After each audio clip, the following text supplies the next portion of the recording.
चालू कर दो, चलो। और दूसरा है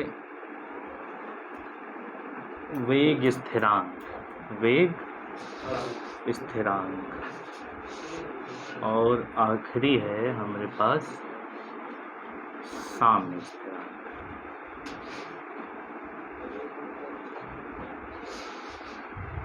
तीन चीजें हैं। तो अभिक्रिया का वेग जो है वो अभिक्रिया की दर को ही अभिक्रिया का वेग कहते हैं। अभिक्रिया की दर कहा जाए और चाहे अभिक्रिया का वेग कहा जाए, दोनों बात एक है, ठीक है। तो ये तो हम लोग दर तो अभी पढ़े थे। दर की अभिक्रिया का वेग की परिभाषा क्या थी? अभिक्रिया का वेग, वेग मतलब क्या होता है कि अभिक्रिया की दर को अभिक्रिया का वेग कहते हैं। अभिक्रिया की दर को अभिक्रिया का वेग कहते हैं, ठीक है। और अभिक्रिया के दर की परिभाषा क्या थी कि अभिकारक के सांद्रता परिवर्तन की दर को, इसकी भी परिभाषा लिख दें, अभिक्रिया की दर की ना, अभिकारक के सांद्रता परिवर्तन की दर को अभिक्रिया की दर कहते हैं, ठीक है।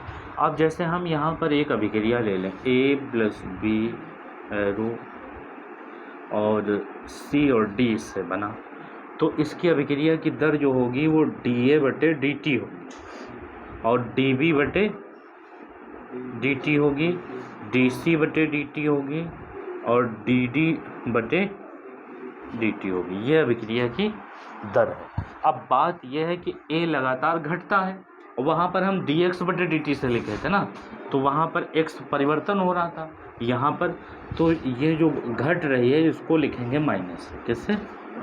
माइनस। ये नहीं, ये भी तो घट रही है और ये C बढ़ रही है, घट रही, बढ़ रही, D बढ़ रही। तो कभी कभी क्वेश्चन ये पूछ लेता है कि समीकरण एक दे रखा होगा, पूछेगा कि इसके वेग निकालिए या अभिक्रिया की दर निकालिए।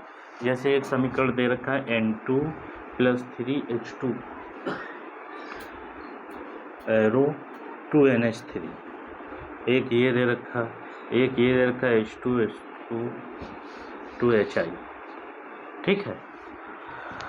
अगर हम इसकी दर लिखें, इसका वेग लिखें, तो ये क्या हो जाएगा dH2/dt और इसका dI2/dt और इसका dHI/dt,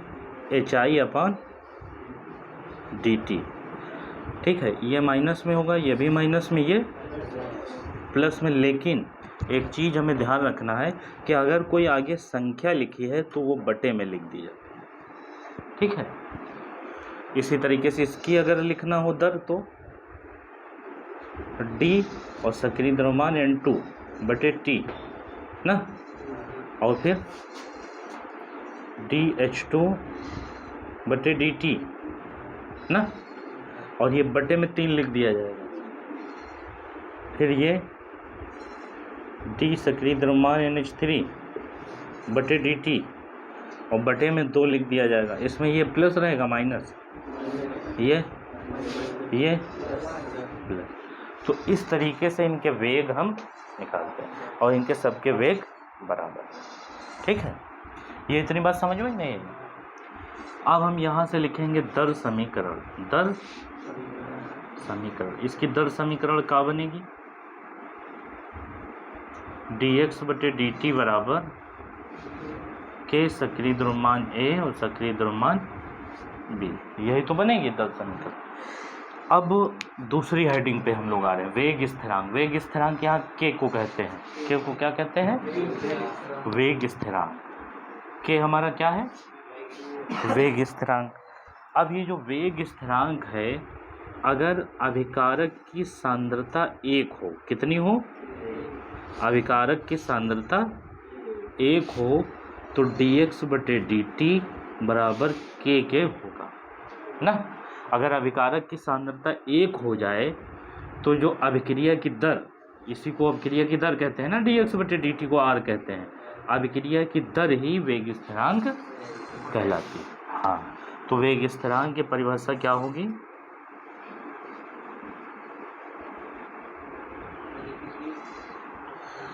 वह अभिक्रिया जिसके अभिकारकों की सांद्रता एकांक हो ना, अभिकारकों की सांद्रता क्या हो? एकांक। वह अभिक्रिया जिसके अभिकारकों की सांद्रता एकांक हो, उसकी अभिक्रिया करने की दर को वेग स्थिरांक कहते हैं।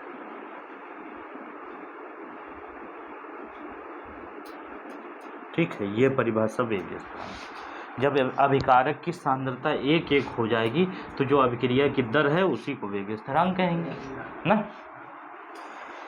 अब अगला है साम्य स्थिरांक ना। कोई भी अभिक्रिया हो उसमें 2 वेग स्थिरांक होते हैं। ठीक है, जैसे यहाँ A से B बना और B से A बना, तो इसमें वेग स्थिरांक कितने होंगे? 2 होंगे। एक क्या हमारा हो जाएगा? अच्छा, इसकी समीकरण हम लिखे तो RF, ये अग्र अभिक्रिया की दर, तो ये अग्र अभिक्रिया का वेग स्थिरांक हो जाएगा ना, और A ना। इसी तरीके से पश्च अभिक्रिया की दर